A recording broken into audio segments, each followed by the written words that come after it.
odayaasha beesha Maxamuud oo ku nool aaga baran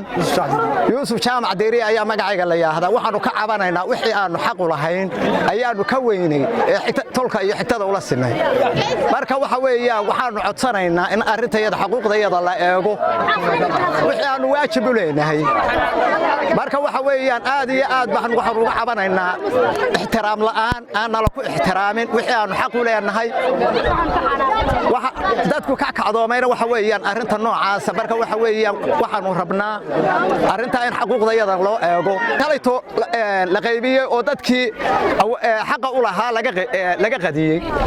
ayuu ka kacay kacdoonkan haddana wuu sii soconayaa haddii aan arinta wax laga qaban anigu waxaan odayaasha macnaha Nuux Yuusuf adduunyada wax la wada leeyahay hadii la waayo nin walba waxba iska leeyahay haddaan ahay odayaasha beesha Nuux Yuusuf waxa ka hadlaya dulmi meesha taagan dulmigaas oo ah dadkii beledka lahaa iyo beeshii iyo raggii iska lahaa oo taladii laga qaaday waxa ka hadlaya xildhibaanada beesha ugu badan miyi iyo magaalo baana waxa weey hal xildhibaan baa la ka siiyay markii hore meesha la dhisay ragna waxa dadna wuxuu isku dhaban cad wuxuu siiyay saddex dhaban cad weeye dhaban cad warsagal isku diraya qaybta waxa iska leh odayaasha warsagal waxa loo hadaan nahay beesha Nuux Yuusuf dulmi baan noqonaa dulmigaana waxa nagu sameeynaya waan ognahay cid nagu sameeynaysa maamul ka dhisnaya iyo cashuur ka baxaysa cashuur degmada gobolka Barameed ama dhaban cad ka talinaya ama rag iska leh baa iska talinaya waxa weeyaan horta meesha madasha waxaan isugu nimi anagoo muxuu haayay beesha Nuux Yuusuf waxaan isugu nimi meeshan anagu wax allaale waxaan ku leenahay madaqada ma jirto golaha baarlamaanka waxaan ku lahayn xildhibaanana wax ku lahayn wasiirana waxba ku lahayn ciidankayagii iyo dadkayagii waa ku dhimanayaan wax allaale waxaan anagu aan ku leenahay ma jirto sidaasaan isugu soo ururnay maanta sidaana daynmayno wassalaamu calaykum waxaanu nahay beesha degan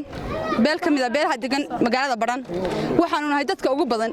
marka la dhaho beesha halkan degan mandaqada ugu ciidan badan baan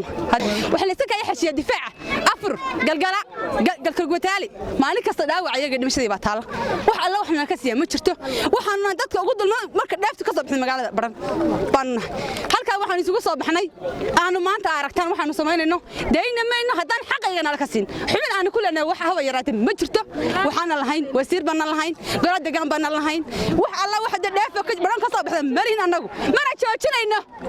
waxaan ka cabanaynaa anagu meeshaan sugunay maanta banaanbaxan weyn mudaharaadkan u dhignay